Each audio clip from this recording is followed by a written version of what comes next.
Hello बच्चों।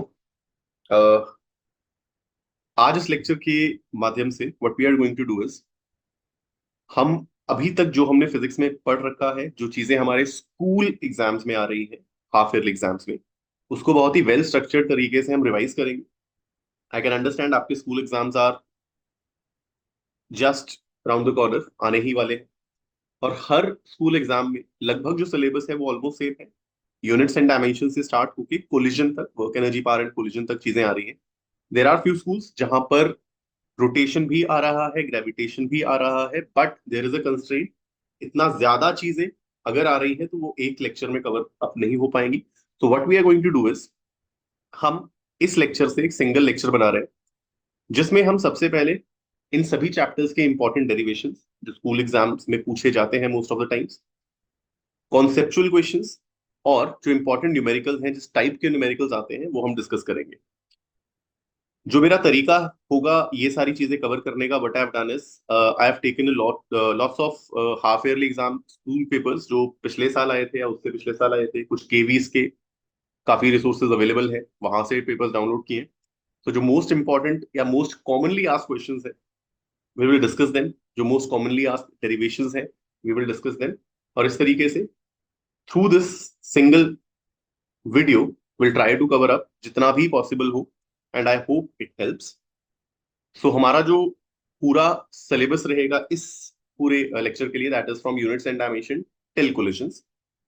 Once again, important derivations, important conceptual questions, and important type of numericals. So let's start, and we will start with important derivations first.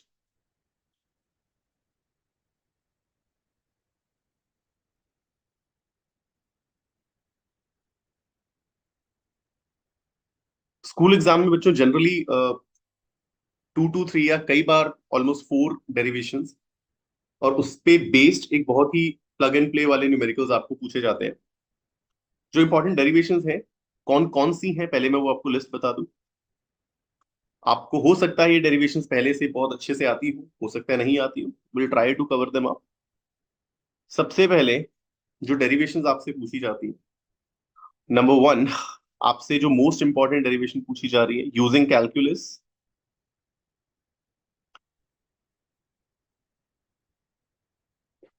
आपको derive करना होता है equations of u a m, uniformly accelerated motion. Number two, आपसे vector law of addition, या vector addition, या triangle law of vector addition, या parallelogram law of vector addition की derivations आपसे पूछी जाती है।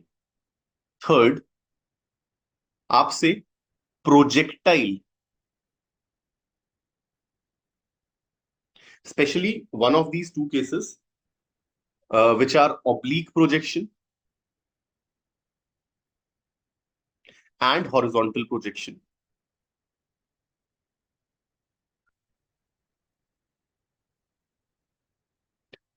इन पे आपका time of flight, equation of trajectory, maximum range, ये सब चीजें आपसे पूछी जा सकती हैं। Number four, work energy theorem.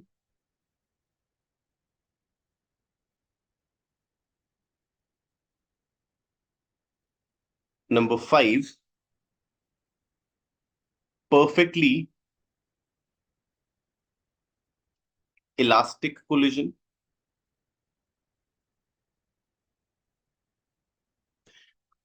And head on collision ही आपसे पूछे जाएंगे। Oblique collision mostly mostly school exam में नहीं पूछे जाते, और परफेक्टली इलास्टिक कोलिजन में आपसे पूछा जाता है जस्ट आफ्टर द कोलिजन जो वेलोसिटीज होंगी इंडिविजुअल पार्टिकल्स की वो बताओ, और कुछ स्पेशल केसेस आपसे डिस्कस करने के लिए पूछे जा सकते हैं। So let me check again, equation of um, vector law of addition, projectile के कुछ cases, work energy theorem, perfectly elastic collisions.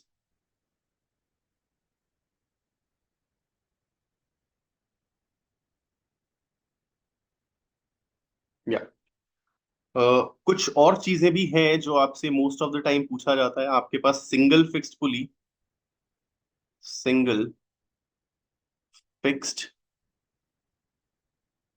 Pulley,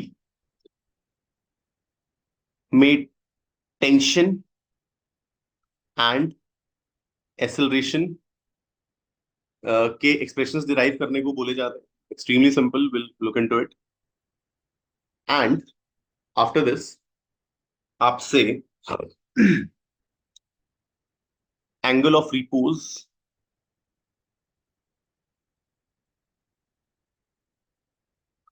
and angle of friction, ये सारी चीजें पूछी जा सकती है. सो ये वो सारे टॉपिक्स हैं जो डेरिवेशन पॉइंट ऑफ व्यू से बहुत ज्यादा important. Out of all these, if I have to mark three most important, so that would be number one, number three, and number five. Although I'll also mark number two. ये सबसे ज्यादा important derivations हैं जो mostly mostly पूछी जाती है school exam में. Will discuss them one after one, right? So let's start with equations of UAM, uniformly accelerated motion, and we have to derive them using calculus. Let's derive equation number one, which says V vector is U vector plus A vector T. Here U vector is what? Body की initial velocity. And please understand, initial velocity physics में initial का मतलब है t equals to 0. अभी t equals to 0 क्या होता है? जिस मोमेंट पे आप ऑब्जर्वेशन शुरू कर रहे हैं उस टाइम को मैं बोल देता हूँ, it is t equals to 0. What is A? We all know it is acceleration, t is time, and V is, कई लोग इसे फाइनल वेलोसिटी बोलते हैं, मैं इसे फाइनल वेलोसिटी नहीं बोलता. This is velocity after time, velocity after time t. So we have to somehow derive this equation की इक्वेशन आ कहां से रही है. So let's start.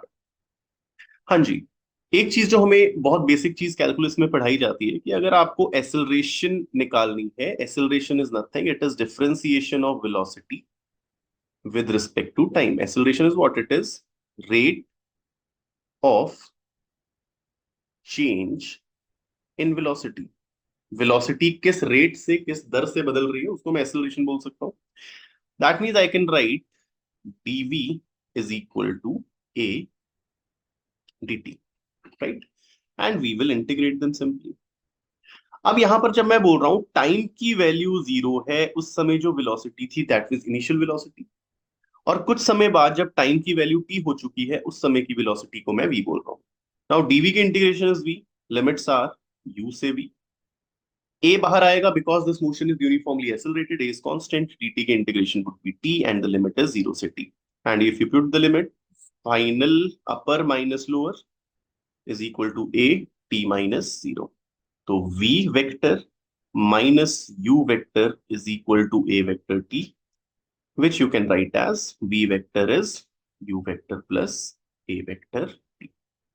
So this is my first equation of uniformly accelerated motion. Let's move on to the second equation. Okay, my second equation is s vector is u vector t plus half a vector t square. Now to start it, मैं एक चीज बोलता हूं आपको. We know if we have to find velocity, it is differentiation of displacement with respect to time. Velocity is nothing, it is the rate at which displacement changes, the position changes. तो मैं ऐसे लिख सकता हूं my dx is equal to v dt and I will integrate. अब ये integrate करना कैसे? अब पहले एक चीज सोचो, ये मैं प्रूव कर चुका हूं कि v vector is u vector plus a vector t. पहले तो मैं यही यूज कर लेता हूं. That means integration of dx is integration ऑफ v वेक्टर की जगह u vector plus a vector t dt. अच्छा, यहां जो वेरिएबल है वो टाइम है, टाइम की लिमिट. जब मेरा टाइम 0 था, मान लेते हैं बॉडी ओरिजिन पे थी, x की वैल्यू 0, और जब टाइम हो चुका है कुछ t, तो बॉडी किसी पोजीशन या लोकेशन s पे पहुंच चुकी है. dx की integration would be x from 0 to s. ये हो जाएगा ut plus a t square by 2, and the limit is 0 to t. And if you put this, upper minus lower is equal to ut plus half a T square. Vectors and में लगाना नहीं भूलेंगे, all these are vectors quantity. S vector is u vector t plus half a vector t square. So this is my second equation and pretty simple to derive. यार अगर आप शुरुआत याद रख लोगे ना कि डिराइवेशन शुरू हुई कहां से, तो आपको स्टेप बाय स्टेप चीजें आती रहेंगी। It is no rocket science. Let's move on to derivation number 3। मुझे प्रूव करना है v square minus u square is equal to 2 a vector s vector. Will start again from यहीं से, हम यहीं से स्टार्ट करेंगे। मुझे बताओ one of the formula of acceleration is v dv by dx। Acceleration is rate change of velocity dv by dt, और अगर वेलोसिटी मेरी डिस्प्लेसमेंट पे डिपेंड कर रही है, so what I do is acceleration is v dv by dx. So what I can do is I can write v dv is equal to a dx, right? And I will integrate. Integration of v dv is equal to integration of a dx. अब limits कैसे डालनी?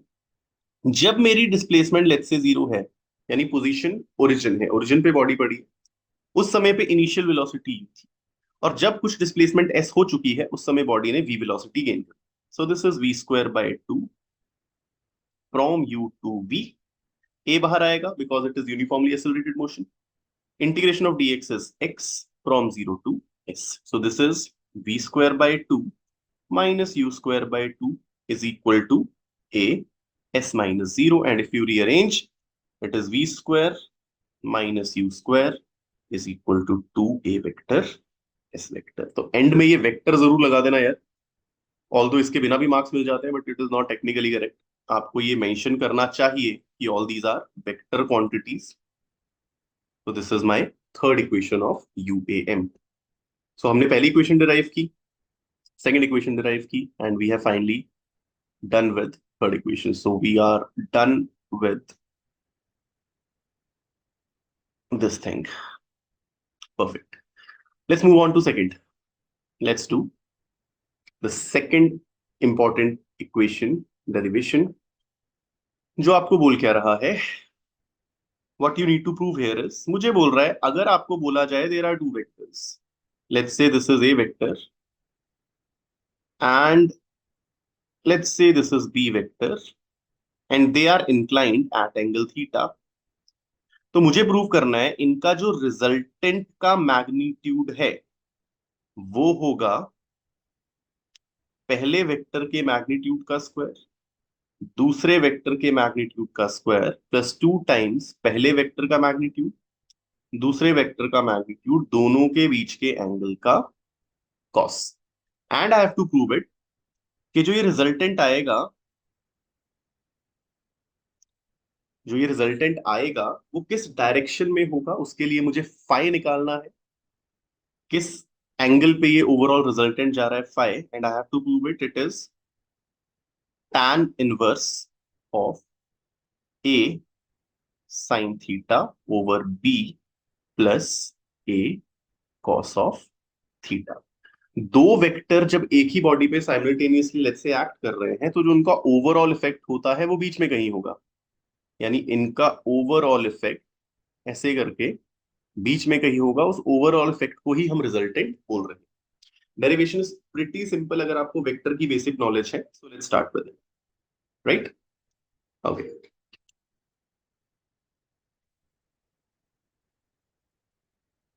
okay, let's say there are two vectors. This is my a vector और एक और vector यहां act कर रहा है, let's say this is b vector, and they are inclined with each other tail to tail at an angle theta। Vectors के बीच का angle ना आप बहुत ध्यान से देखा करो। वेक्टर के बीच का एंगल को हम कब बोलते हैं कि वो वेक्टर के बीच का एंगल है? Either they are tail to tail connected और they are head to head connected. अगर एक का हेड एक के टेल से कनेक्टेड है, that is not the angle between the two vectors. तो मैं बोल रहा हूं इनका जो ओवरऑल रिजल्टेंट होगा, जो इफेक्ट ओवरऑल आएगा, that would be somewhere between them. मान लेते हैं जो ओवरऑल रिजल्टेंट इनका आ रहा है वो कुछ ऐसे है, this is R vector, right? I need to find the magnitude of this resultant and किस डायरेक्शन में this angle phi. I need to find this angle phi. So बहुत इंपॉर्टेंट है स्टेप बाय स्टेप चलना। आपको एक चीज पता होगी, क्या है वो? लेट्स से कोई वेक्टर किसी एंगल थीटा पे, ये ए वेक्टर एक्ट कर रहा है। आप इसके दो कंपोनेंट निकाल सकते थे। अलोंग दिस एंगल के साथ वाला component is a cos theta, और उसके just perpendicular this is a sine theta. These are known as component of a vector और रेजोल्यूशन ऑफ अ वेक्टर। तो ये जो ए वेक्टर है, इसके दो कंपोनेंट होंगे। This would be a cos theta, और उसके just perpendicular a sine theta. Second चीज हमें पता है, we can shift the vector without changing the direction. फर्क पड़ने वाला नहीं है ओवरऑल इफेक्ट में। किसी भी वेक्टर को आप without changing the direction, for example इस बॉडी पे यहां फोर्स लग रही है, मैं इस वेक्टर को विदाउट चेंजिंग द डायरेक्शन यहां ले जाऊं, मैं बोलूंगा यहां फोर्स लग रही है, इफेक्ट चेंज होने वाला नहीं है। So what I am doing is, मैं इस ए कॉस थीटा और ए साइन थीटा को शिफ्ट कर रहा हूं विदाउट चेंजिंग द डायरेक्शन। मैं इस ए कॉस थीटा को यहां ला रहा हूं, और इस ए साइन थीटा को पकड़ के इधर शिफ्ट कर रहा हूं। This is a sine theta, this is A cos theta, and let me redraw this. Resultant कुछ यहां पर मेरा आ रहा है। अब ये b और a cos theta same direction में वेक्टर्स आर एडेड। तो ये जो ओवरऑल वेक्टर है, ये कितना हो जाएगा? This would be b vector plus a vector cos theta. And what is this? This is a sin theta, and this angle is what? This is phi. अब मेरा काम खत्म है। हमें पता है इन ग्राफिकल रिप्रेजेंटेशन वेक्टर की length उसका मैग्नीट्यूड रिप्रेजेंट कर देता है। तो इफ आई समहाउ फाइंड इस आर्क का लेंथ, वो कहलाएगा इस रिजल्टेंट का magnitude. And by Pythagoras theorem ये साफ साफ पता लग रहा है, ये लेंथ इज बेस का square which is b plus a cos theta का स्क्वायर प्लस परपेंडिकुलर का square which is a sine theta का square. So my R vector would be a plus b का होल स्क्वायर अगर मैं लगाऊंगा, this would be this would be a square. Solving complete मैं एक ही step में सॉल्व कर रहा हूं। This would be a square plus b square plus two a b cos theta. और अगर आप इस रिजल्टेंट को देखो सर, ये इस डायरेक्शन में कहीं जा रहा है, हॉरिजॉन्टल के साथ इसने एंगल फाई बनाना। तो इसी ट्राइंगल में if I apply tan phi, it is perpendicular by base. Perpendicular is a sin theta and base is, sorry, b plus a cos of theta. तो my phi is tan inverse of this. So pretty simple है, but definitely जब आपको ये prove करने को पूछेगा, you have to make sure कि आपको अच्छे से डिफाइन पहले करना है, what is triangle law, what is parallelogram law, what is vector law of addition, and उसी हिसाब से आप आगे बढ़ेंगे। Just a minute to check.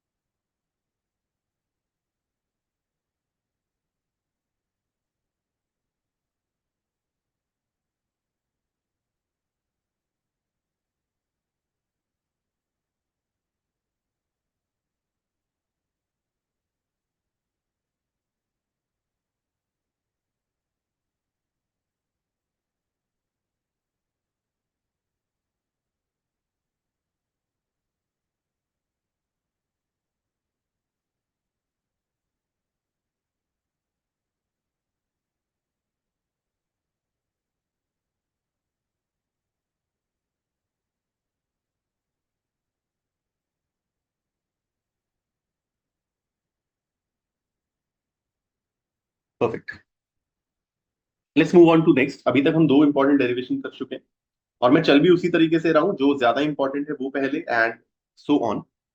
सो अभी तक what we have done is, we are done with equations of motion, we are done with vector law of addition. Let's move on to projectile.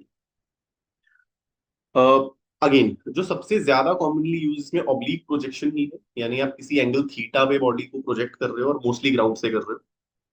Horizontal projection बहुत rarely पूछा जाता है, but still पूछा जाता है, तो will be doing it nonetheless. So let's move on to projectile और उससे related derivations.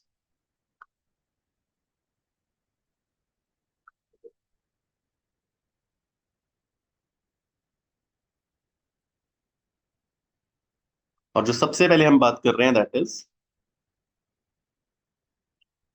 Oblique projection,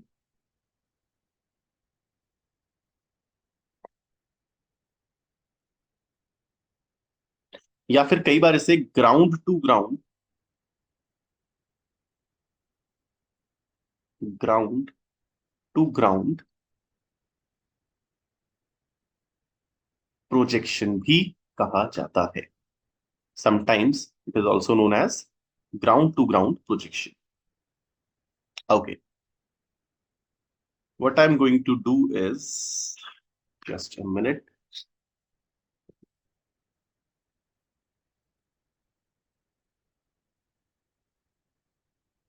okay okay, बहुत इंपॉर्टेंट चीज आप यहां देखते जाइए. पहली बात, प्रोजेक्टाइल मोशन को प्रोजेक्टाइल का मतलब क्या है. अगर मोशन के दौरान बॉडी पे इकलौती फोर्स, अगर मोशन के दौरान बॉडी पे इकलौती फोर्स उसका वेट लग रहा है, तो मैं बोलूंगा वो बॉडी प्रोजेक्टाइल है. There must be no other force. Because जब बॉडी चल रही है, मैं बॉडी को फेंक रहा हूँ, एयर ड्रैग, बहुत सारी चीजें लग सकती है, बट मैं उनको इग्नोर कर रहा हूँ. द ओनली थिंग एक्टिंग और the only force acting is the weight of the body. अच्छा, ग्राउंड टू ग्राउंड प्रोजेक्शन की बात करते हैं. 2D मोशन को टैकल करने का सबसे आसान तरीका, what you need to do is break that 2D motion into two one dimensional motion. कैसे? फॉर एग्जांपल आप यहां देख रहे हो, आप यहां एक चीज नोटिस करेंगे. ओके, फॉर एग्जांपल अगर बॉडी पे फोर्स लग रही है किसी एंगल थीटा पे, राइट, अगर बॉडी पे कोई फोर्स लग रही है किसी एंगल थीटा पे, आप उसके दो कंपोनेंट कर पा रहे थे. एंगल के साथ वाला cos component F cos theta, और उसके just perpendicular F sine theta. इसी तरह मैंने बॉडी को अगर मान लो किसी यू की स्पीड से एंगल थीटा पे फेंका, उसको कितनी स्पीड एक्स के अलोंग मिल रही है, it is u cos theta. और वाई के अलोंग इनिशियली कितनी मिली है, u sine theta. So ground to ground projection में मैंने किया क्या, बॉडी को यू स्पीड से फेंका था, बॉडी को मैंने यू स्पीड से फेंका था, राइट, एंड उसको मैंने दो कंपोनेंट्स में तोड़ लिया है, which are u cos theta and u sine theta. U cos theta क्या है, बॉडी की initial velocity along x. U sine theta क्या है, बॉडी की इनिशियल वेलोसिटी अलोंग वाई. अब इन दोनों एक्सेस को ध्यान से देखो. Since I am considering there is no air resistance x axis में, एक्स एक्सिस में there is no air resistance, तो जो मोशन है वो यूनिफॉर्म रहना चाहिए. जो मैंने वेलोसिटी से you cos theta initially x में दी थी वो कभी चेंज हो ही नहीं सकती, because there is no resistance, no force along x axis. Y axis में on the other hand initial velocity ऊपर की तरफ u sine theta plus u sine theta. Acceleration, body का वेट वाई एक्सिस में ही एक्ट करते हैं, तो acceleration would be minus g. और यहां पर आप यूनिफॉर्मली एसेलरेटेड मोशन की सारी इक्वेशंस आराम से यूज कर सकते हो. तो एक्स का motion is uniform, whereas y का motion is uniformly accelerated. So let's find few important चीजें जो आपसे पूछी जा सकती है. Number one, time of flight. What is time of flight. एक बॉडी को आप फेंक रहे हो, यहां से आपने फेंका, बॉडी अल्टीमेटली घूम के यहां पहुंची. T is equal to zero पे आपने बॉडी को फेंका, और t is equal to capital t पे वापस ये ग्राउंड पे आई. तो मैं बोल रहा हूँ this capital T is time of flight. कितने समय तक बॉडी एयर बॉर्न थी, कितने समय तक बॉडी हवा में थी. टाइम ऑफ फ्लाइट को निकालने के लिए बहुत आराम से देखो, मान लेते हैं मैं ये ओरिजिन था, दिस इज 0,0, और बॉडी जब यहां आई, ये इधर पहुंची, इसका कोऑर्डिनेट मैं बोल रहा हूँ r,0. R is this distance, ये डिस्टेंस मेरा आर है, पूरा पूरा ये हॉरिजॉन्टल डिस्टेंस आर है. तो डेफिनेटली इसका कोऑर्डिनेट क्या होगा, r0. अब ध्यान से देखो, जब वाई एक्सिस को ध्यान से देखो, जब टाइम टी हो चुका है, वाई में तो जीरो डिस्प्लेसमेंट है, पहले भी जीरो पे था वाई कोऑर्डिनेट, फाइनली बॉडी का वाई कोऑर्डिनेट अभी भी जीरो है, यानी वाई में पहले भी जीरो पे थी और अभी भी जीरो पे है, यानी वाई में कोई डिस्प्लेसमेंट नहीं हुई है, डिस्प्लेसमेंट इज जीरो. और मैं वाई एक्सिस के along s is equal to u t plus half a T square लगा रहा हूँ, सारी चीजें वाई की. डिस्प्लेसमेंट वाई हुई है, initial velocity u sine theta थी, total time is t, half acceleration is minus g, time का square is t square. Solving this, you get the time of flight equals to 2u sin theta, right? Perfect. So y axis में जब body पहुंची है, जब वापस गिरी है body ground पे, तो वाई एक्सिस में डिस्प्लेसमेंट कुछ हुई नहीं है, जीरो से शुरू हुई थी, जीरो पे ही खत्म हुई है। रेंज की बात करते हैं। रेंज का मतलब है कि इसी टाइम में जब बॉडी यहां से यहां पहुंची, इसी टाइम में एक्स में कितना आगे खिसक लिया, यानी एक्स में कितनी डिस्प्लेसमेंट हुई। यानी रेंज क्या है, अब एक्स में देखो पहले जीरो पे थी, फाइनली आर पे आई है, तो माई रेंज इज आर। टाइम जब टी हो गया है, which is 2u sine theta, which I have already derived, उतने समय में एक्स में कितना बढ़ गई। तो भैया एक्स में जो वेलोसिटी थी यू कॉस थीटा, उससे चली, टी टाइम तक चली, और जहां पहुंचना था पहुंच गई। सो डिस्प्लेसमेंट अलोंग एक्स या distance along x, speed along x into time. ये जो डिस्टेंस अलोंग एक्स इसने कवर किया है वही रेंज है। The speed along x is u cos theta. And किस टाइम, कितने टाइम तक ये स्पीड इसने अटेन करके रखी है, कितने टाइम तक चली है स्पीड से, that is u sine theta by g. Combining this, you will get u square 2 sin theta cos theta by g. And this 2 sin theta cos theta is 2 sin theta cos theta is sine of 2 theta. These are half angle formula या double angle formula आप trigonometry में पढ़ते हैं. So my range का formula is u square sin 2 theta by g. अब range के बारे में दो इंपॉर्टेंट चीजें।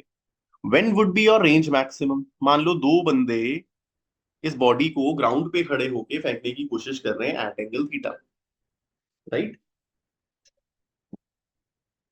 किसी सेम वेलोसिटी से फेंकना शुरू कर रहे हैं, एडजस्ट वो अपना सिर्फ एंगल कर सकते हैं। एक बंदे ने 20 मीटर पर सेकंड से 30 पे फेंका, उसी ने किसी और ने 20 मीटर पर सेकंड से ही फेंका, बट किसी और एंगल पे फेंका। सो रेंज मैक्सिमम इस कंडीशन पे कब होगी, यू मेरी फिक्स में रख दूं और थीटा वेरी करता जाऊं।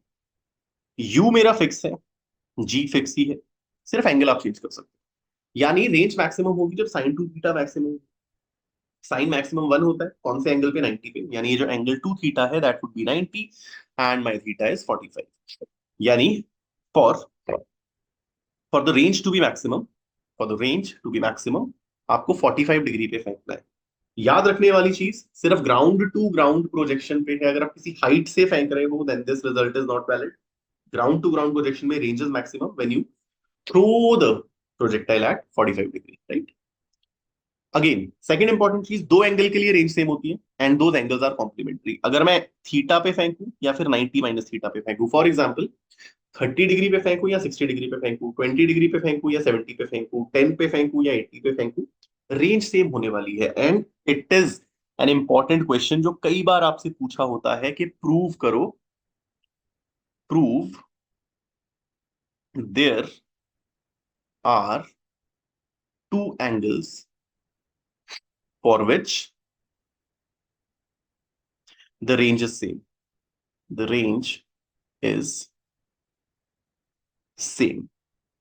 आपको प्रूव करना है कि देर आर टू एंगल्स जिसके लिए रेंज सेम होने वाली है, और वो एंगल कॉम्प्लीमेंट्री है। कॉम्प्लीमेंट्री एंगल्स आते हैं एंगल्स जिनका सम होता है 90 डिग्री। तो अगर एक को थीटा पे फेंक रहे हो, एक 90 माइनस थीटा पे फेंक रहे हो, तो रेंज सेम होनी चाहिए।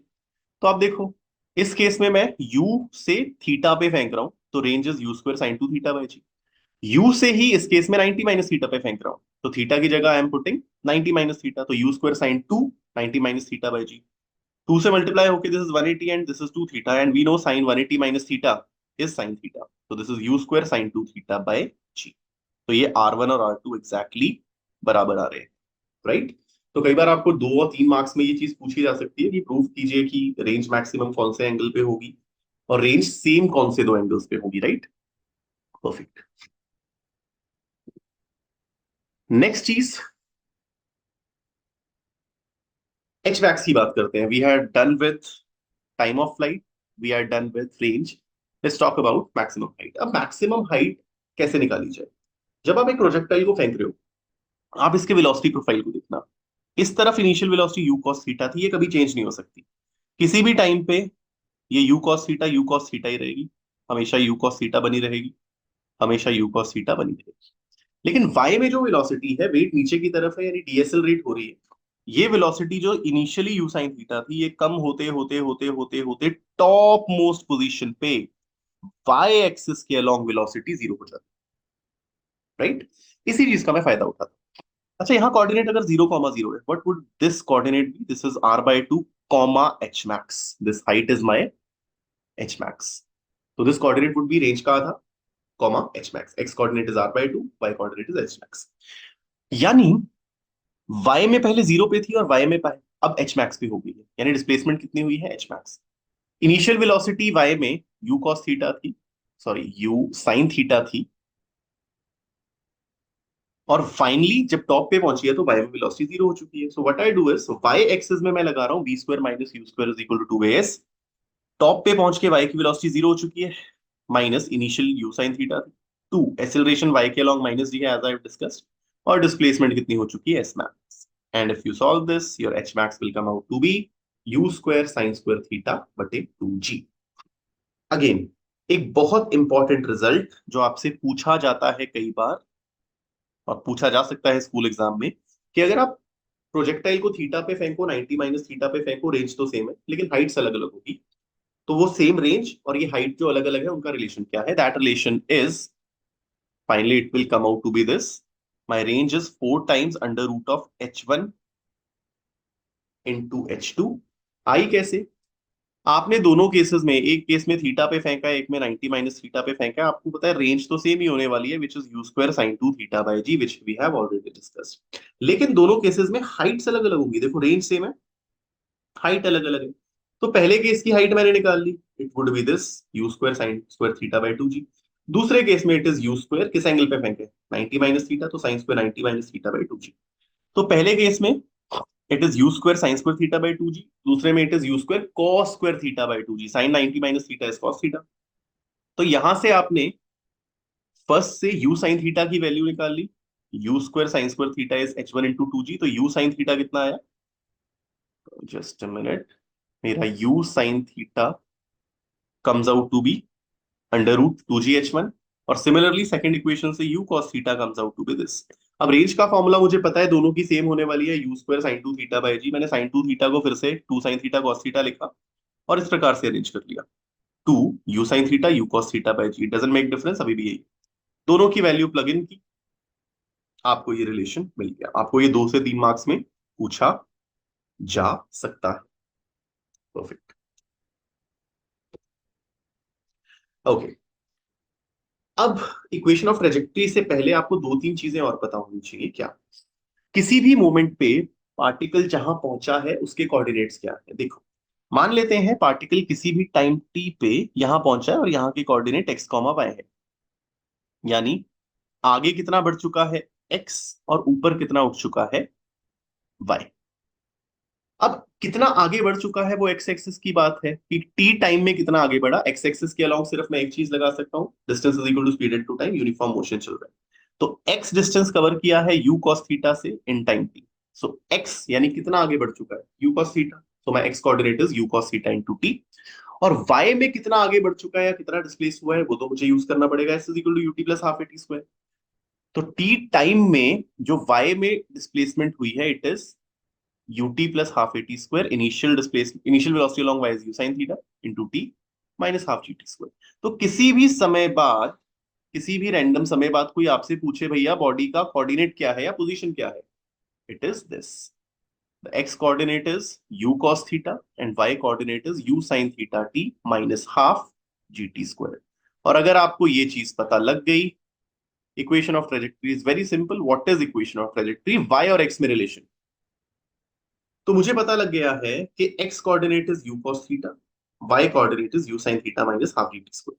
यहां से मैं t की वैल्यू निकाल लेता हूं x by u cos theta और यहां पुट इन कर देता हूं। जैसे ही आप y में इस t की वैल्यू पुट करेंगे, because equation of trajectory y x में रिलेशन है, t एलिमिनेट करना था वो कर दिया, यहां से t की वैल्यू निकाली x by u cos theta, तो मुझे finally this is my equation of trajectory, y is equal to x tan theta minus half g x square use कर cos स्क्वायर थीटा। अब यहां पर ये भी बोल सकता है कि प्रूव करो कि ये पैराबोलिक है, तो आपको equation of trajectory he define करनी है, और यहाँ y x के स्क्वायर पे, हाईएस्ट जो पार है वो स्क्वायर पे डिपेंड कर रहा है, which means it is a parabola, एक पैराबोलिक पाथ ये फॉलो करने वाला है, राइट। अब there are few other equations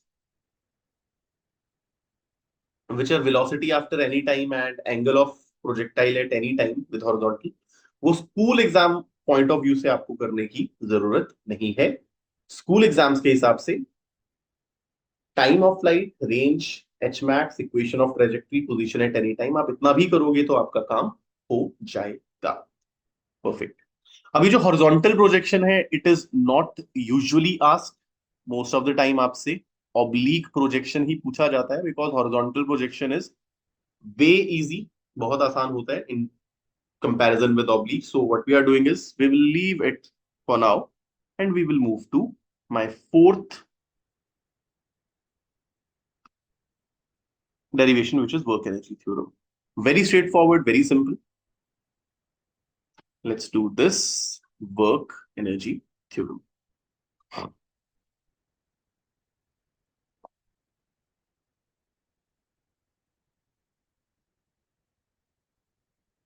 अच्छा, वर्क एनर्जी थ्योरम बोलती क्या है कि यदि किसी बॉडी पे बहुत सारी फोर्सेस एक साथ एक्ट कर रही है, सिंगल भी कर सकती है, बहुत सारी भी कर सकती है, अगर एक बॉडी में मल्टीपल फोर्सेस एक्ट कर रही है, तो मुझे बोल रहा है work done by all these forces is change in kinetic energy. Body पे जितनी भी फोर्सेस काम कर रही हैं, उनके सबके द्वारा किया गया ओवरऑल काम इज इक्वल टू बॉडी का चेंज इन काइनेटिक एनर्जी। अच्छा, I need to prove somehow this work done by all the forces on a body is change in kinetic energy. This is my work work energy theorem.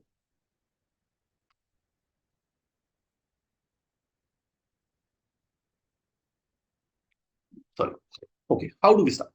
Okay, हमें पता है work done by a force is given by integration of f dot dx from x1 to x2। यहां मैं जानबूझ के consider कर रहा हूं कि जो फोर्स लग रही है वो मेरी वेरिएबल हो सकती है। इफ इट इज कांस्टेंट, फिर तो कोई दिक्कत की बात नहीं है, एफ बाहर आएगा, डीएक्स की integration would be displacement from x1 to x2, वो बहुत सिंपल हो जाएगा। लेकिन most of the time they want you to consider force variable लग रही है, आपको पता नहीं कैसी, right? So work is integration of f dx and we also know कि force is m times a which is m dv by dt, या फिर इट इज m v dv by dx। मैंने a को रिप्लेस किया है, आप इसे dv by dt लिख सकते हैं या फिर v dv by dx, and one I plug this over here force की जगह, my work is integration f की जगह m v dv by dx dx। So this converts into m v dv। क्योंकि अब वेरिएबल वेलोसिटी की term में है, तो लिमिट्स भी चेंज होगी। इनिशियली वेलोसिटी को मैं u मान लेता हूं और कुछ समय बाद की वेलोसिटी को मैं v मान लेता हूं। So my work comes out to be, mass constant है, इंटीग्रेशन से बाहर आया, इंटीग्रेशन ऑफ v dv would be v square by 2 from u to v, and if you solve, this work comes out to be half m v square minus half m u square। And यहां से साफ पता लग रहा है what is half m v square minus half m u square? These are final and initial kinetic energy of the body respectively. So my work done is change in kinetic energy. और अगर आपसे सवाल पूछा जा रहा है, आपको derive करने को बोल रहा है work energy theorem, please work energy theorem को आप कैलकुलस वाले मेथड से ही करें। ऑल्दो इफ यू रिमेंबर, आप 9th क्लास में, इनफैक्ट 11th में भी आपको कराया जाता है, कांस्टेंट फोर्स को यूज करके आप वर्क एनर्जी थ्योरम लगाओ। तो आप लिखते हो work is force into displacement, force को लिखते हो मास इनटू एसेलरेशन, एसेलरेशन को लिखते हो v minus u by t, या फिर ऐसे रिप्लेस करके आप वहां पहुंच जाते हो। बट दे एक्सपेक्ट कि आप 11th में अगर आपको वर्क एनर्जी थ्योरम पूछी जा रही तो आप कैलकुलस के सहायता से ही इसको सॉल्व करने की कोशिश करेंगे। Perfect. Okay, let's move on to this thing. Perfectly elastic collision के केस में, स्पेशली हेड ऑन कोलिजन के केस में, आपको पूछा जाता है बॉडीज की velocities just after the collision क्या होने वाली है, और कुछ स्पेशल केसेस डिस्कस करने को आपको बोलता है, right? So let's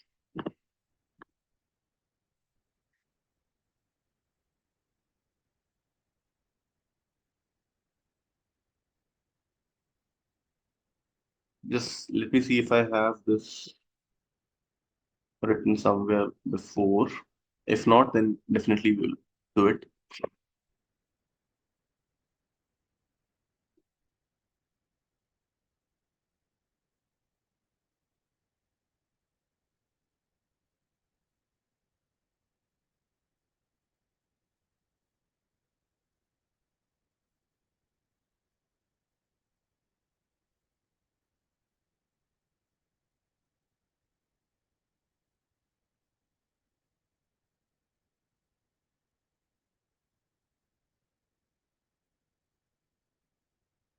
Okay, let's start with it.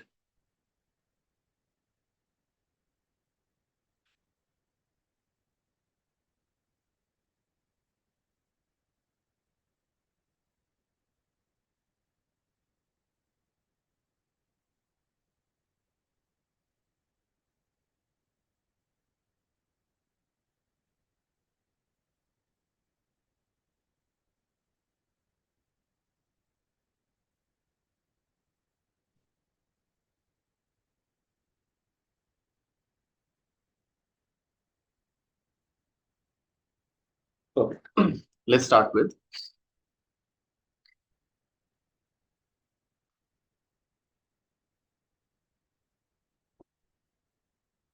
perfectly elastic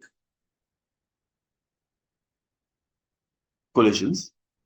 आप नोटिस कर पा रहे होंगे हम बहुत तेजी से चल रहे हैं, बिकॉज मैं एक चीज कंसिडर करके चल रहा हूँ कि आपने एटलीस्ट एक बार तो ये चीज पढ़ रखी होगी, and we are just touching up the things. Important चीजें हम देख रहे हैं, और अगर आपको वो चीजें नहीं आती तो definitely it will be very helpful. Perfect. अच्छा, what are perfectly elastic collisions? मुझे बोल रहा है दो बॉडीज इस प्रकार से टकरा रही हैं कि टकराने से जस्ट पहले और टकराने के जस्ट बाद काइनेटिक एनर्जी में कोई लॉस नहीं हो पा रहा है। अब सर ऐसा हो कैसे रहा है? इमेजिन करो दो बॉडीज टकरा रही and these bodies are perfectly elastic. Collision का नाम अगर परफेक्टली इलास्टिक है तो कोई रीजन की वजह से है। अब perfectly elastic bodies, although these are hypothetical bodies, ऐसा होता कभी भी नहीं है। परफेक्टली इलास्टिक बॉडीज को मैं क्या मान के चल रहा हूँ कि जब वो टकरा रही है और उनकी टकराने पे शेप चेंज होती है, बॉडीज टकरा रही है उनकी शेप चेंज होती है, लेकिन जैसे ही टकरा रही है और उनकी शेप चेंज हो रही है, टकराने के जस्ट आफ्टर बाद ये अपनी ओरिजिनल शेप रीगेन कर लेती है।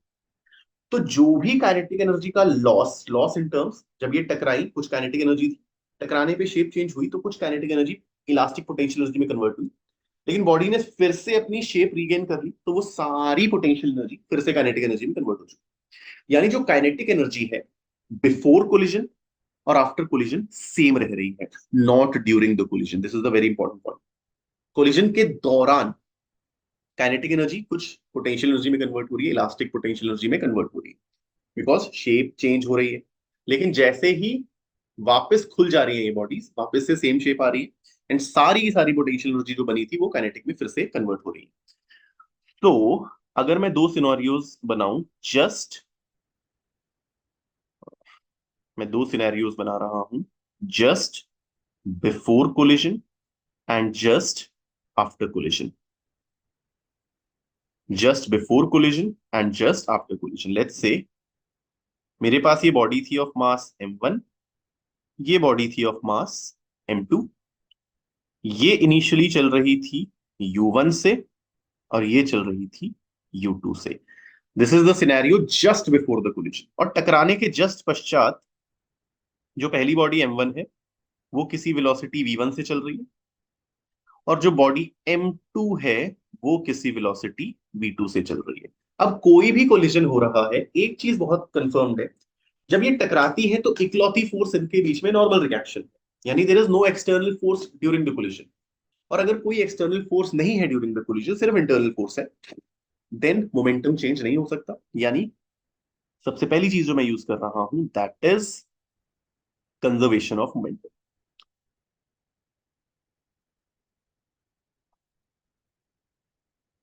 कंजर्वेशन ऑफ मोमेंटम, यानी इनिशियल मोमेंटम सिस्टम का must be equal to final momentum system का। इनिशियल मोमेंटम सिस्टम का क्या है? m1 u1 plus m2 u2, finally it has become m1 v1 plus m2 v2। If I arrange them, मैं m1 common लूं तो यहां आ जाएगा u1 माइनस v1, और यहां पर मैं m2 कॉमन ले लूं तो this is v2 minus u2. I am saying this is my equation 1. What I have done is मैंने कंजर्वेशन ऑफ एनर्जी अप्लाई किया है.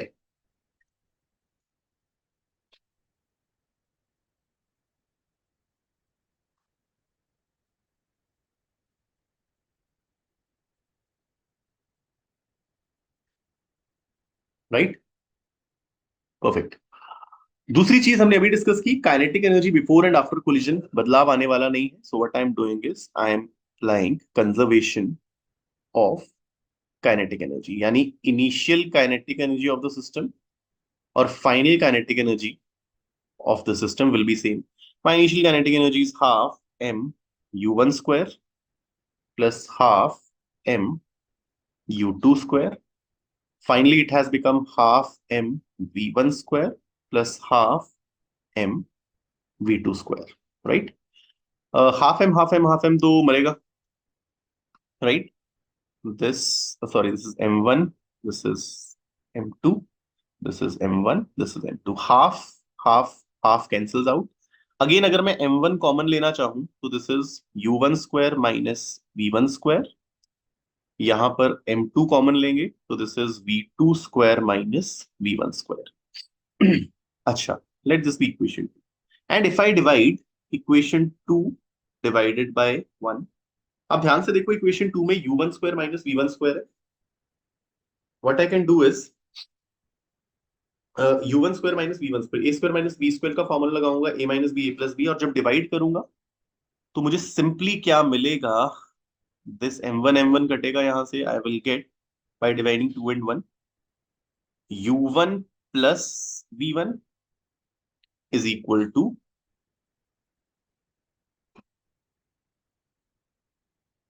यहां से m2 कॉमन लेके v2 square minus u2 square. Sorry, we will get u1 plus v1 and here we will get v2 plus u2. if I rearrange them, इसको मैं लिख सकता हूं u1 minus u2 is equal to v2 minus v1. this equation is extremely important. कई बार आपको सिर्फ ये derive करने को बोल देते हैं. अब ये चीज है क्या? see what is u1 minus u2. अगर मैं बोलूं आपको VAB निकालना है, velocity of a with respect to b, आप क्या करते थे? VA minus VB. वही कुछ यहाँ हो रहा है. तो what is this? This is relative velocity of approach. And what is V2 minus V1? टकराने के बाद ही एक दूसरे से दूर किस वेलोसिटी से जा रहे हैं? Relative. This is relative velocity of separation. Relative velocity of approach, relative velocity of separation, ये सेम होते हैं इन परफेक्टली इलास्टिक कोलिजन. कई बार तो आपको सिर्फ ये डिराइव करने को, नहीं तो आपको बोलते हैं मुझे ये v1 पहले पार्टिकल की वेलोसिटी जस्ट आफ्टर कोलिजन और v2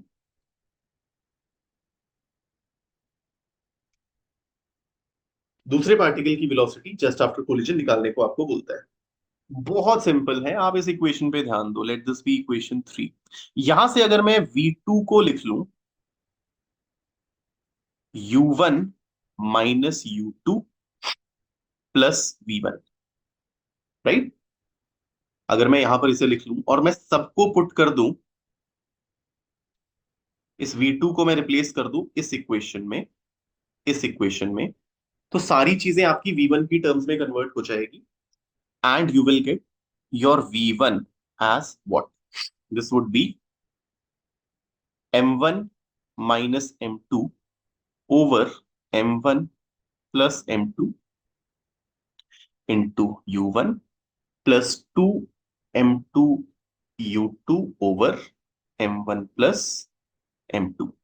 सिमिलरली अगर आप इसी इक्वेशन से v1 लिख लो v2 minus u1 plus u2, और फिर इसी इक्वेशन में डालो जो मेरी कंजर्वेशन ऑफ मोमेंटम है, आपको v2 भी मिल जाएगा. इनफैक्ट इसको याद रखना भी आसान है. जहां 1 है इस इक्वेशन में, जहां जहां 1 है वहां 2 कर दो, तो ये हो जाएगा m2 minus m1 over m1 plus m2, u1 की जगह u2 plus 2 m1 u1 over m1 plus m2। तो आपको कई बार सिर्फ ये प्रूव करने को बोल देते हैं कि रिलेटिव वेलोसिटी ऑफ अप्रोच और सेपरेशन सेम है, और कई बार ये वेलोसिटीज निकालने को बोल देते हैं। Steps are very simple. Conservation of momentum किया, कंजर्वेशन ऑफ एनर्जी की, दोनों को डिवाइड किया, आप पहुंच जाओगे उस इक्वेशन पे जो बोलता है relative velocity of approach and relative velocity of separation are same. और इस रिलेटिव वेलोसिटी ऑफ अप्रोच और सेपरेशन की इक्वेशन से v1 की वैल्यू कंजर्वेशन ऑफ मोमेंटम में डाल दो, या v2 की वैल्यू कंजर्वेशन ऑफ मोमेंटम में डाल दो, आपको वेलोसिटीज जस्ट आफ्टर कोलिजन मिल जाएंगी। And you have to remember them, these are very important relations, आप इनको याद करके रखोगे हमेशा। और इनके बेसिस पे आपसे कुछ स्पेशल केसेस भी पूछ लेता है कई बार। पहले मैं ये वेलोसिटीज वापस यहां पर लिख रहा हूं। जस्ट आफ्टर कोलिजन पहले पार्टिकल की velocity v1 was m1 minus m2 over m1 plus m2 u1 plus 2m2 u2 m1 plus m2। Similarly दूसरे पार्टिकल की velocity v2 just after the collision was m2 minus m1 m1 plus m2 u2 plus 2 m1 u1 over m1 plus m2। अब special cases का मतलब क्या है? आपसे बोल रहा है number one, what will happen to the masses if the masses are identical? masses are identical. हो क्या रहा था? जस्ट बिफोर द कोलिजन अगर masses आइडेंटिकल है, ये मास भी m है, ये u1 से चल रहा है, ये मास भी m है, ये u2 वेलोसिटी से चल रहा है। जस्ट आफ्टर द कोलिजन पहला मास v1 से चल रहा है, मास तो m ही है, और दूसरा मास m v2 से चल रहा है। तो ये v1 v2 क्या हो जाएगी if the masses are identical? तो अगर मैं m1 is equal to m2 is equal to m ऊपर वाली दोनों इक्वेशंस में डाल दो जो हमने डिराइव किया है, आप नोटिस करोगे आपको v1 मिलेगा u2 और आपको v2 मिलेगा u1। If you put just this thing in these equations, ये मासेस इनके सेम है, तो आपको v1 मिलेगा u2, v2 मिलेगा u1। हुआ क्या? टकराने के जस्ट बाद पहले पार्टिकल को दूसरे की वेलोसिटी मिल गई और दूसरे पार्टिकल को पहले की वेलोसिटी मिल गई। यानी what happens when the masses are identical, they exchange their velocity, they exchange their velocities. ये एक दूसरे की वेलोसिटी इंटरचेंज या एक्सचेंज कर लेते, right? Second important case is what happens if let's say this was my m1 मास, ये चल रहा था u1 से, दिस वाज माय m2 और ये रेस्ट पे था, लेट्स से ये रेस्ट पे था। जस्ट आफ्टर कोलिजन होगा क्या m1 के साथ? v1 वेलोसिटी, m2 को मिलेगी v2 वेलोसिटी, और कंडीशन क्या बोल रहा है?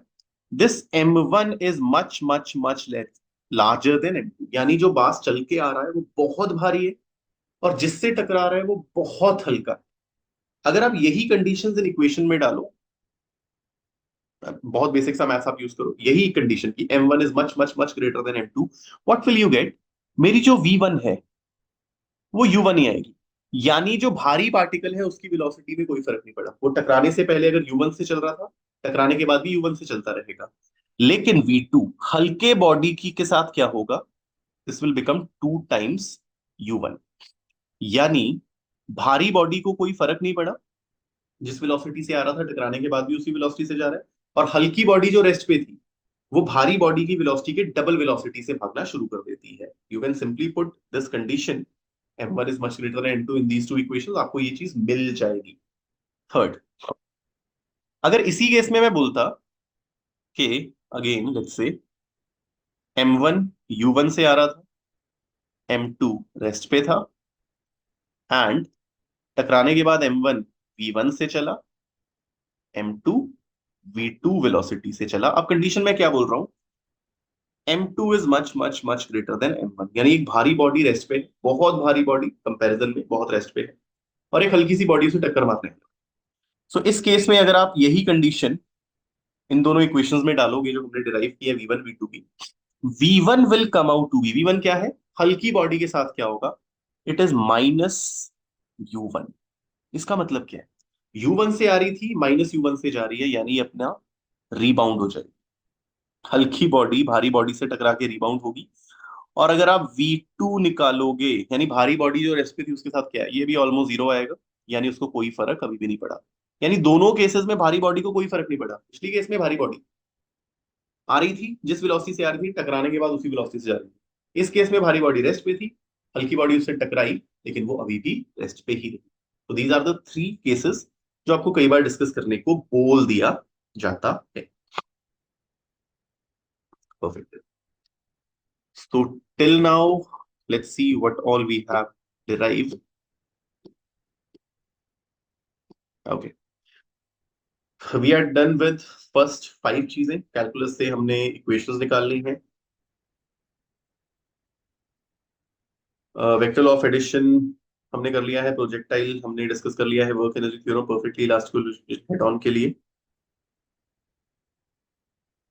Single fix pulley, angle of repose और एंगल ऑफ फ्रिक्शन की बातें कर लेते हैं। Single fix pulley, angle of repose and angle of friction, although इनकी प्रोबेबिलिटी इज वेरी लेस आने की, बट इन एनी केस कई बार आ सकता है। So let's discuss the single fixed pulley.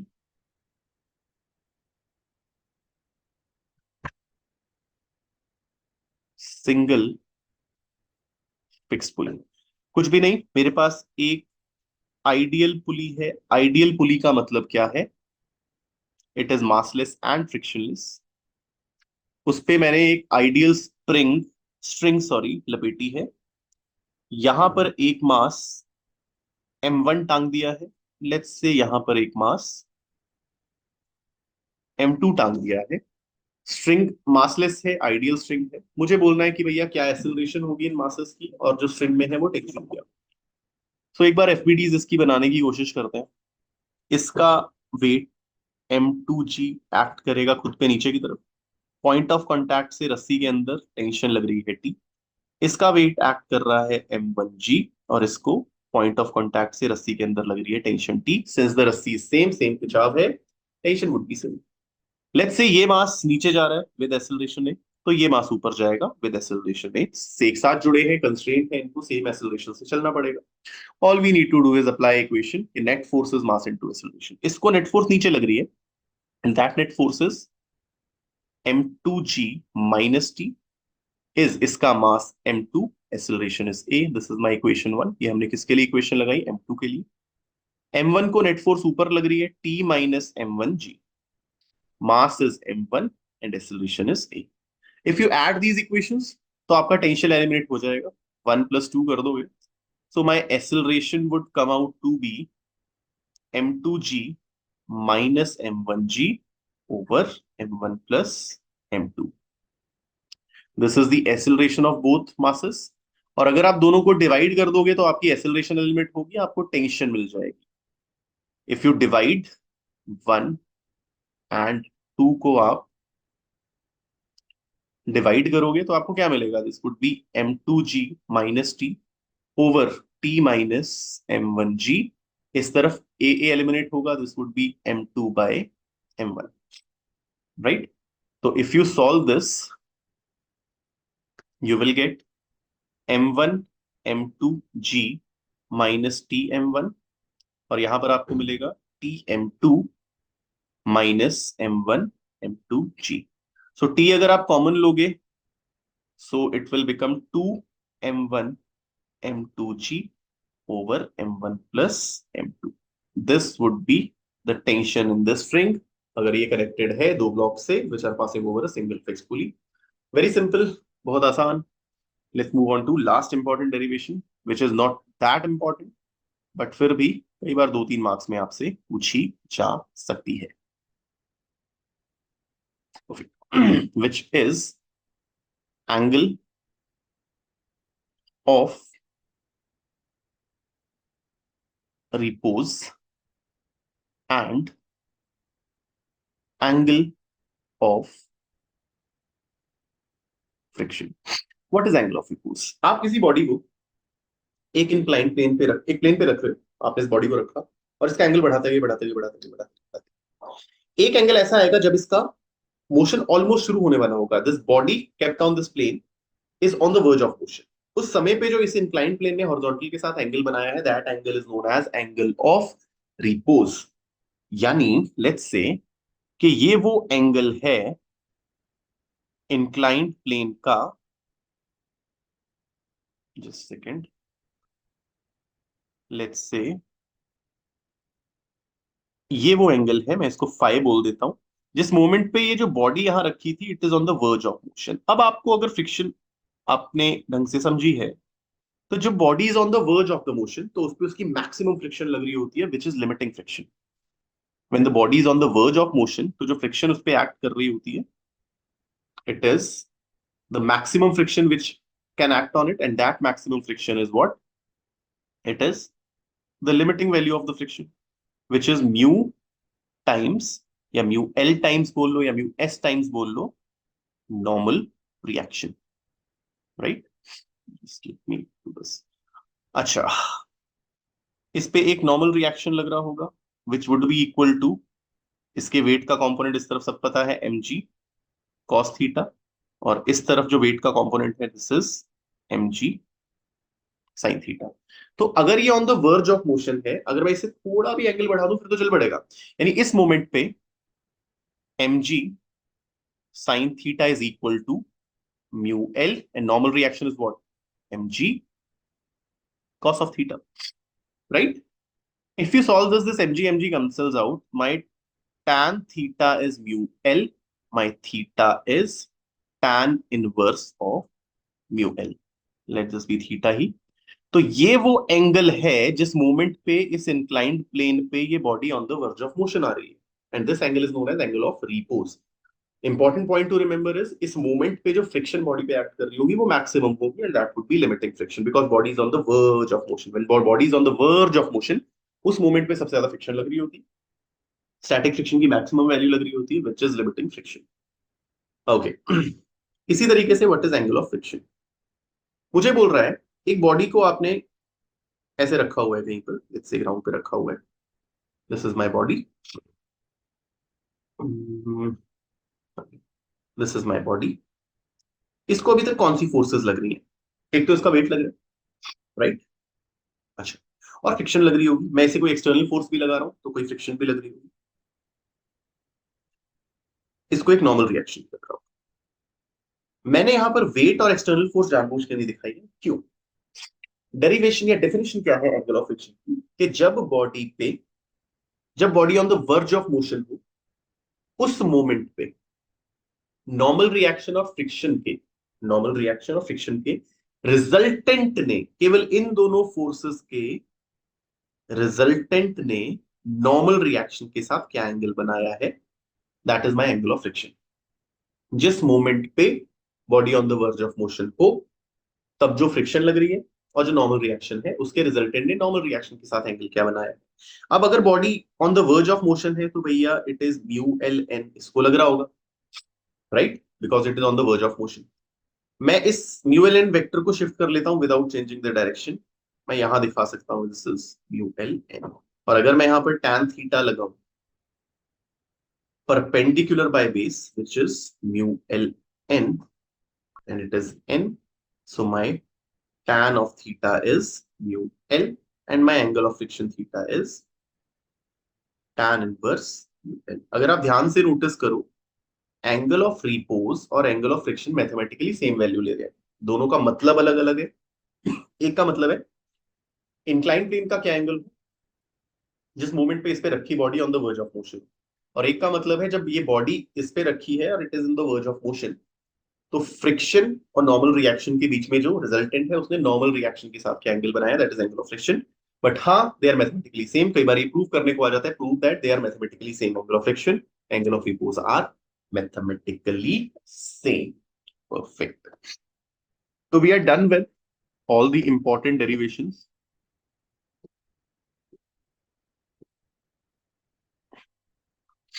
Which was calculus का इस्तेमाल करके हमने इक्वेशन ऑफ यूएम देखा, vector law of vector addition, projectile, work energy theorem, perfectly elastic collision head on, उसके special cases, single fixed pulley, angle of repose and angle of friction. There are chances, हो सकता है मैं कोई important derivation miss कर दूं, but these are the out of all the derivation these are the most important derivation. और पहले मैंने आपको मार्क कराया है, इनमें से भी जो सबसे इंपॉर्टेंट है using calculus equations, vector law भी इंपॉर्टेंट है, projectile is very important, perfectly elastic collision, right. So the first part is done. हमने अभी तक इंपॉर्टेंट डेरिवेशंस और उनकी जो स्पेशल केसेस हैं वो सब देख लिए हैं। सो एक बार मैं जल्दी से आपको दिखा दूं फिर से, यूएएम, प्रोजेक्टाइल मोशन हमने यहां पर किया था, सारा चीजें हमने डिराइव की थी। उसके बाद हमने वर्क एनर्जी थ्योरम डिराइव किया, परफेक्टली इलास्टिक कोलिजन और उसके special cases, single fix pulley, acceleration and tension, और एंड में angle of friction, angle of repose पे बातें करी।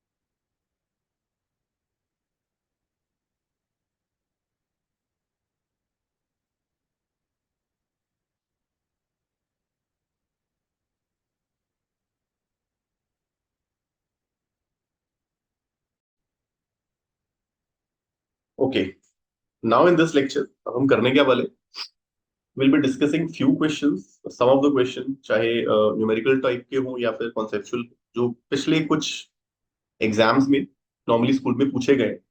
स्टार्टिंग विद दिस, आपको रिकॉइल वेलोसिटी पे बहुत बार क्वेश्चंस पूछ लेते हैं, 2 मार्क्स में, 3 मार्क्स में। यहाँ पर आपको बोला क्या है, there is a bullet of mass 5 gram which is shot from a gun of 5 kg। मेरे पास लेट्स से एक गन थी, उसके अंदर कोई बुलेट थी। गन का मास में कैपिटल एम मान लेता हूँ, बुलेट का मास में स्मॉल एम मान लेता हूँ, एंड इनिशियली ये पूरा सिस्टम रेस्ट पे था। बोल रहा है जैसे ही फायर किया, this bullet attains a velocity of 500 metre per second. तो इस गन की वेलोसिटी लेट्स से v, वो कितनी होने वाली है, and this velocity of gun is known as recoil velocity and the velocity of this bullet is, इसमें muzzle velocity इसको बोला गया है। अब कुछ भी ये चीज जब हो रही है ना, जब आप कोई फायर कर रहे हो, कुछ ब्लास्ट हो रहा है, कोई कोलिशन हो रहा है, there is no external force involved, and if there is no external force, if my external force is zero, we know मेरा मोमेंटम कंजर्व रहता है, सिस्टम का initial momentum would be final momentum. अब system का initial momentum तो zero है, but final momentum, bullet का mass small M, velocity plus 500, right की तरफ मैं वेलोसिटी पॉजिटिव मान रहा हूं, प्लस गन का mass is capital M, velocity मैं वी मान रहा हूं। सो सॉल्विंग दिस, मेरी गन की जो वेलोसिटी है that is 500 small M by capital M. और विद अ नेगेटिव साइन, अगर बुलेट इस तरफ जा रही है, गन पीछे की तरफ झटका खा रही है, रिकॉइल कर रही है, and if I put the values, this is minus 500, mass of the bullet is 5 gram, yani 5 by 1000 kg, and this is 5. So this cancels out. So this is minus 0.5 meter per second. Then means which, it means that the gun will recoil, पीछे की तरफ जाएगी 0.5 meter per second से। At the end of whole this thing ना, जब हम ये question discuss करेंगे, I'll tell you किस प्रकार के क्वेश्चन आपको किस चैप्टर से आने वाले, and you can prepare accordingly। अब आपसे नंबर ऑफ सिग्निफिकेंट डिजिट्स पूछ रहा है, मुझे बोल रहा है you need to find number of significant digit in 0.06900। अब जितने भी रूल्स हैं उनको मैं फॉलो कर लेता हूँ। नॉन जीरो चीजें तो सिग्निफिकेंट होने वाली हैं, तो दो तो एटलीस्ट है। और क्योंकि डेसिमल इन्वॉल्व है तो ट्रेलिंग जीरोस भी सिग्निफिकेंट है. It means it has 4 significant figures या 4 सिग्निफिकेंट डिजिट्स. अब मुझे बोल रहा है car covers first half of a distance between two places at 40 kilometre per hour and next half is 60 kilometre per hour. You need to find the average speed. अच्छा, average speed का formula is total distance by total time. But question पढ़ते ही मुझे एक चीज समझ आ रही है. This is one of the special case जिसमें हम बोलते हैं when body when a body covers equal distance in या with when a body covers equal distance with different velocities with different velocities और speed. उस केस में जो average velocity आएगी it is simply 2v1v2 sorry, जो average speed आएगी it is 2v1v2 over v1v2. For example body x distance चलती है v1 speed से, अगला भी x ही चलती है v2 से, यानी इक्वल डिस्टेंस कवर कर रही है अलग अलग स्पीड से. या फिर आप घर से स्कूल जा रहे हो v1 स्पीड से, स्कूल से वापस घर आ रहे हो v2 स्पीड से. You are covering equal distance but with different speed. उस केस के लिए आप सीधे ये यूज कर सकते हो. So my average speed would be 240 into 60 over 40 plus 60 is 100. So this would be 48 meter per second. 6 4 is 24, 24 2 is 48 meter per second would be the average. Okay, find the dimensions of A and B from the following expressions. हाँ जी, यहां पर आप dimensional analysis इसका करोगे. मुझे बोल रहा है बॉडी पे लगने वाली forces A plus T square over B cube. आपको ए और बी की डायमेंशन चाहिए. पहली चीज, केवल वो क्वांटिटीज आपस में ऐड हो सकती हैं जिनकी डायमेंशन सेम हो. तो अगर ए टी स्क्वायर में ऐड हो रहा है दैट मीन्स ए की dimension must be equal to dimension of T square. T is time, so A की डायमेंशन इज टी स्क्वायर. या फिर आप और अच्छे से लिखना चाहो m0 l0 t2. सिमिलरली अगर ये चीज फोर्स है ना तो ये पूरा सॉल्व करके भी फोर्स ही आना चाहिए. दो इक्वेशन तभी सही है जब एलएचएस आरएचएस की डायमेंशन सेम हो. मुझे पता है फोर्स की जो डायमेंशन होगी वही इस पूरी क्वांटिटी की डायमेंशन होगी. अब बी क्यूब नीचे है, ऊपर मुझे पता है टाइम का स्क्वायर है तो this is T square. So my B cube is T square by F, यानी दिस इज टी स्क्वायर और फोर्स की dimension is m1 l1 t minus 2. And if you solve this, this is m minus 1 l minus 1 t4. ये किसकी dimension आई है? B cube की. तो B की dimension would be m की power -1/3 l की पावर -1/3 t की पावर 4/3. होमोजेनिटी प्रिंसिपल आपने यूज किया है. Only those dimension, only those quantities can be added which have same dimension. तो अगर a टी स्क्वायर में ऐड हो रहा है तो a भी टी स्क्वायर ही है, यानी टाइम का स्क्वायर ही है. और अगर दो इक्वेशंस वैलिड है तो डायमेंशनली वैलिड है तो लेफ्ट और राइट साइड की डायमेंशन सेम होगी. जो दो फोर्स की डायमेंशन है वही T square by V cube की डायमेंशन भी होने वाली है. परफेक्ट. अब मुझे बोल रहा है the wavelength associated with the moving particle depends upon mass, velocity and Planck's constant. Derive the dimensional relation for the wavelength. ऐसे क्वेश्चन आपको बहुत बहुत बहुत ज्यादा आते हैं. आपको कोई चीज डिराइव करनी है. आपको पता है वेवलेंथ मास पे डिपेंड कर रही है बट किस पावर के हिसाब से डिपेंड कर रही है वो नहीं पता, तो मैं उसको ए मान लेता हूं. वेवलेंथ वेलोसिटी पे डिपेंड कर रही है बट किस प्रकार से कर रही है नहीं पता, तो उस पावर को मैं भी मान लेता हूं. और वेवलेंथ प्लैंक्स कांस्टेंट पे डिपेंड कर रही है, किस प्रकार से नहीं कर रही है मुझे नहीं पता, मैं उसको सी मान लेता हूं. यानी एक रफ सा फॉर्मूला आ गया, lambda is equal to K which is some dimensionless constant, M की पावर ए, वी की पावर बी, एच की power C. We have to find somehow ABC और मुझे एक रफ फॉर्मूला मिल जाएगा. तो मैं क्या करता हूं, डायमेंशंस दोनों की पुट कर देता हूं. Lambda is wavelength which is just a length, so this is m0 l1 t0. k is dimensionless constant, mass is m की power a. velocity की dimension is l1 t minus 1 power b, and Planck's constant की dimension is m1 l2 t minus 1 की power c. So this is m0 l1 t0. This is ma plus c l b plus 2c and t minus b minus c. So if I compare m की power 0, m की power a plus c, so a plus c must be equal to 0. L की power 1, L की power b plus 2c, b plus 2c must be equal to 1. T की power 0, T की power minus b minus c. So minus b plus c must be equal to 0. तो आपके पास तीन equations हैं और आपके पास तीन ही वेरिएबल हैं. Variables are a, b and c. You will solve these, you will find the value of a, b, c and you will put them in this rough formula which you have created और आपको wavelength की equation मिल जाएगी. तो इसके लिए important है आपको dimensions कुछ क्वांटिटीज की आनी चाहिए और कुछ की निकालनी भी आनी चाहिए. देयर आर फ्यू क्वांटिटीज जिसकी डायमेंशंस आपको रटी हुई होनी चाहिए और कुछ क्वांटिटीज के फॉर्मूलाज आपको पता होने चाहिए ताकि आप उनकी डायमेंशंस निकाल दो. इस प्रकार के क्वेश्चंस बहुत ज्यादा पूछे जाते हैं. अच्छा, एक और प्रकार का ये क्वेश्चन पूछा जाता है, बहुत ज्यादा पूछा जाता है. This is very very important. Proof that Newton second law of motion is the only real law of motion. इसको रीस्टेट ऐसे भी कर सकते हैं, डेराइव या प्रूव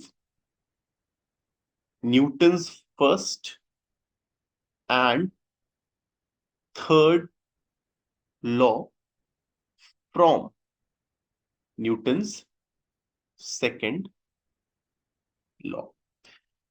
अच्छा, तो let's find how we can prove Newton's first law from second law. अच्छा, सेकंड लॉ की वन, अच्छा फर्स्ट लॉ था क्या? न्यूटन फर्स्ट लॉ बोलता है the body will tend to remain in the state of rest और in the state of uniform motion अगर उसे बाहर से कोई अनबैलेंस्ड फोर्स ना लगे, if the external force is absent, right. और मुझे सेकंड लॉ की वन ऑफ द स्टेटमेंट पता है, बॉडी पे लगने वाली force is mass times acceleration. Although this is not the statement of second law. Second law बोलता है force is rate of change of momentum. वहीं से हम ये चीज डिराइव कर सकते हैं. अच्छा, अगर बोलो इफ ये जो एफ लग रही है वो जीरो हो, अगर ये जो एक्सटर्नल फोर्स लग रही है वो जीरो हो, तो मैं क्या लिख सकता हूँ? मास इनटू एक्सेलरेशन का प्रोडक्ट जीरो है. मास तो जीरो नहीं होगा, विच मींस एक्सेलरेशन जीरो होगी. अब कई लोग एक्सेलरेशन जीरो सुनते ही ये मान लेते हैं बॉडी रेस्ट पे. नहीं, एक्सेलरेशन जीरो होने के दो मतलब हो सकते हैं. या तो बॉडी रेस्ट पे है या तो बॉडी यूनिफॉर्म मोशन कर रही है, बिकॉज यूनिफॉर्म मोशन में भी एक्सेलरेशन जीरो है. तो देखो हमने सेकंड लॉ यूज किया which is F is equal to M A, one of the statement of second law. और फिर मैंने बोल दिया अगर फोर्स जीरो होती तो एक्सेलरेशन जीरो होती. और एक्सेलरेशन जीरो होने का मतलब है कि बॉडी या तो रेस्ट पे है या तो यूनिफॉर्म मोशन पे है. यही तो मेरा फर्स्ट लॉ था. If the external force is absent the body will tend to remain at the state of rest और in the state of uniform motion. अब इसी से आप थर्ड लॉ कैसे प्रूव करोगे? Third law from second law. अब third law क्या था? For every action there is equal and opposite reaction. पहली बात समझो, ये एक्शन रिएक्शन होते क्या? These are forces. For example, अब मैं इस हाथ से अपने इस हाथ को मार रहा हूं, मैंने इसको कुछ फोर्स लगाई. अब ऐसा तो नहीं है जब मैं इसको मार रहा हूं तो सिर्फ इसको दर्द होगी क्योंकि सर मैंने मारा है इसको तो इसको फोर्स लगी. नहीं, मुझे भी दर्द फील होगी बिकॉज जब मैंने एक्शन दिया, मैंने फोर्स लगाई, बदले में उतनी ही फोर्स इसने मेरे इस हाथ पे भी लगाई, मुझे भी रिएक्शन फील हुआ. अच्छा, यानी forces must be equal and opposite. Action reaction pair बोलते हैं. इस बॉडी ने इसको एक्शन दिया, बदले में इसने इसको रिएक्शन दिया. अब ये हम सेकंड लॉ से कैसे प्रूव करेंगे? सेकंड लॉ की बेसिक स्टेटमेंट पे आते हैं. सेकंड लॉ की बेसिक स्टेटमेंट थी बॉडी पे लगने वाली net force is rate of change of momentum DP by D. अच्छा, अगर बॉडी पे नेट फोर्स जीरो लगे तो मैं क्या बोलूंगा? DP by dt is zero. और किस चीज की डिफरेंशिएशन जीरो होती है? कांस्टेंट की. यानी p मेरा क्या है? कांस्टेंट है. यानी मोमेंटम चेंज नहीं हो रहा. अगर कोई सिस्टम ऑफ पार्टिकल्स है उस पे नेट फोर्स इज जीरो, हमने ढक के देखा नेट फोर्स जीरो है. If external force is zero which means dp by dt is zero and differentiation of momentum is zero, मतलब मोमेंटम इज कांस्टेंट, राइट. अच्छा,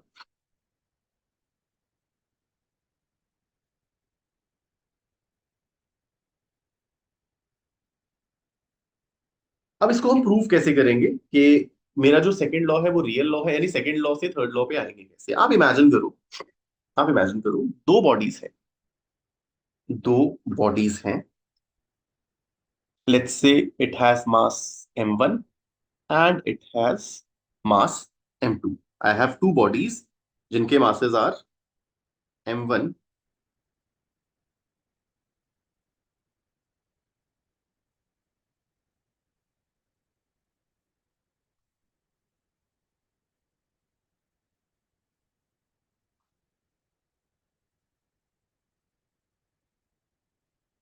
Just a minute बच्चे.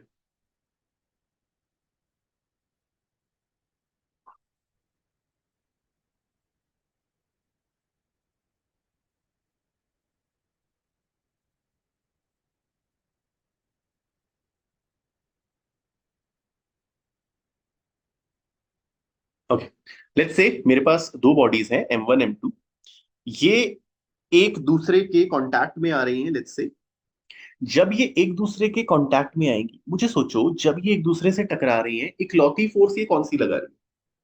अगर दो बॉडीज जैसे कांटेक्ट में आ रही है, ये बॉडी इसको फोर्स लगा रही है, इस बॉडी ने इसको फोर्स लगाया, इसको मैं बोल रहा हूं force on two due to one, और इसने इसको फोर्स लगाई force on one due to two. आप इस टर्म को समझना, F21 को मैं क्या पढ़ रहा हूं? फोर्स किस पे लगी? ऑन टू, किसके कारण? Due to one. And F12 is force किस पे लगी? On one due to the second one. Right. और हमें सेकेंड लॉ के हिसाब से पता है कि forces rate of change of momentum होने वाला है. दो बॉडीज पे फोर्स लग रही है, एक ने दूसरे पे लगाई और दूसरे ने पहले पे लगाई. ये टर्म को आप बहुत ध्यान से समझेंगे. F21 और F12 है क्या? अच्छा, अगर मैं बोलूं what is F21? Force on two due to one, it would be equal to rate of change of momentum of second body. Second law के हिसाब से F21 must be dp2 by dt and F12 must be equal to dp1 by dt. Rate of change of momentum is my force, तो जो two पे force लगी है it is equal to rate of change of momentum of second particle. जो one पे force लगी है it is rate of change of momentum of second particle. If I add these, मुझे क्या मिलेगा? आई will gate F21 plus F12 is d by dt of P1 plus P2. अच्छा, what is this P1 by P2? This is net momentum of the system. F12, it is d by dt of P, where P is overall momentum of the system. अच्छा, लेकिन अगर forces केवल internal हो, जो कि इस cases में है, so my this thing will become zero. यानी मुझे क्या मिलेगा? F21 is minus of F12. अब इसका सिग्निफिकेंस समझो.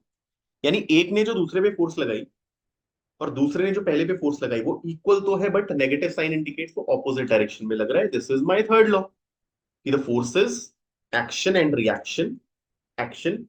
Reaction they are equal and opposite. अच्छा, again this is very commonly asked question, तो इंपॉर्टेंट भी है, और चलो ऐसे क्वेश्चन आ जाते हैं. अब जो मैं आपको बोल रहा हूँ प्लीज बहुत ध्यान से सुनना. कुछ हाथ डेरिवेशन हमने यहाँ मिस की है जो कि पूछी जा सकती है, और वो क्या है? Turning on a plain road. Turning on a plain road. Safe velocity क्या है टर्न करने के लिए? Turning on a bank road. Safe velocity क्या है बैंक रोड पे टर्न करने के लिए? और कई केसेस में व्हाई डू वी बेंड या bending of cyclist. Why does a cyclist bend while taking a turn? These derivations are also important, although not as important जो हमने डिस्कस की है उनसे. तो ये आप एक बार करेंगे definitely. If you have any doubt you can ask. कुछ जो इंपॉर्टेंट न्यूमेरिकल्स है वो कौन कौन से आ सकते हैं? यूनिट्स एंड डायमेंशन से आपको डायमेंशनल एनालिसिस पे क्वेश्चन आएगा ही आएगा. डायमेंशनल एनालिसिस पे आएगा ही आएगा, जिससे आपको मिसिंग डायमेंशंस पूछ सकते हैं. जो हमने क्वेश्चन किया, for example F is equal to AT plus B X square, where F is force, T is time, X is displacement. What would be the dimension of A and B? इस प्रकार के आपको formula derivation भी question पूछ सकते हैं कि भैया फोर्स डिपेंड कर रही है वेवलेंथ पे, फोर्स डिपेंड कर रही है लेट्स से डेंसिटी पे एंड सो ऑन, तो what is the rough formula आप वो निकाल के बताओगे। These questions are very very important, जितनी आप प्रैक्टिस करोगे उतना बेटर है। आपको मोशन इन 1D में डेफिनेटली कैलकुलस बेस्ड सवाल आएगा ही आएगा। You will definitely get calculus based सवाल, जिसमें आपको पता होना चाहिए velocity is rate of change of position या displacement, my acceleration is dv by dt, one of the formula is v dv by dx, integration का इस्तेमाल आपको आना चाहिए। तो आपको कैलकुलस बेस्ड क्वेश्चंस आने के बहुत ज्यादा चांसेस होते हैं। आपको significant figures and mathematics of significant figure कि भैया साइड है 2.3, एरिया को आप कैसे डिनोट करोगे, जब दो चीजें मल्टीप्लाई हो रही हैं तो फाइनल आंसर में कितने डेसिमल प्लेसेस या कितने सिग्निफिकेंट फिगर होने चाहिए, वो सारे रूल्स आपको पता होने चाहिए एमसीक्यूज में। Such questions are very common. इसके अलावा 2D में डायरेक्टली आपको प्रोजेक्टाइल मोशन पे डेरिवेशन प्लस उससे रिलेटेड एक simple question, plug and play वाले क्वेश्चन पूछे जाते हैं। आपको जो चीजें हमने पिछले लेक्चर में, पिछले वीडियो में बताया था कि रेंज के बेसिस पे प्रूव करना कि range is maximum at what angle, कौन से दो एंगल्स पे रेंज सेम होती है, और अगर रेंज सेम है दो एंगल्स पे तो हाइट और रेंजेस का क्या रिलेशन होता है, वैसी चीजें आपसे पूछी जा सकती है। लॉज ऑफ मोशन में आपको एफबीडी रिलेटेड क्वेश्चंस, यानी सिस्टम आपको गिवन है, चाहे वो पुली का सिस्टम है या फिर अलग तरीके से ब्लॉक का सिस्टम कुछ बना रखा है, उनमें एक्सेलरेशन कितनी है, टेंशन कितनी है, नॉर्मल रिएक्शन कितनी है, ये सब आपको पूछा जाता है। वर्क एनर्जी थ्योरम पे आपको क्वेश्चन आ सकते हैं, आपको कंजर्वेशन ऑफ एनर्जी पे क्वेश्चन आ सकते हैं, कोलिजन्स पे आपको डायरेक्ट क्वेश्चन आ सकते हैं, परफेक्टली इलास्टिक कोलिजन्स पे जिसमें आप वेलोसिटीज की बात करोगे जस्ट आफ्टर द कोलिजन। कई बार आपको काइनेटिक एनर्जी का लॉस, उस पे क्वेश्चन आते हैं कि भैया दो बॉडीज टकरा रही है तो काइनेटिक एनर्जी का कितना लॉस हुआ है, तो सिस्टम की इनिशियल काइनेटिक एनर्जी निकालोगे, फाइनल निकालोगे, दोनों को सब्ट्रैक्ट करोगे, that would be the loss in kinetic energy. Perfectly elastic collision में कोई लॉस होने वाला नहीं है, परफेक्टली इन इलास्टिक कोलिजन में लॉस होगा, या partially elastic partially in elastic में लॉस होगा। एक चीज जो हर कोलिजन में कांस्टेंट है that is conservation of momentum. बाकी कोलिजन की अपनी अपनी प्रॉपर्टीज है, वो आप देख सकते हैं। So these are few questions, few derivations जो हमने की हैं which are very important. So I hope this lecture would help you, and best of luck.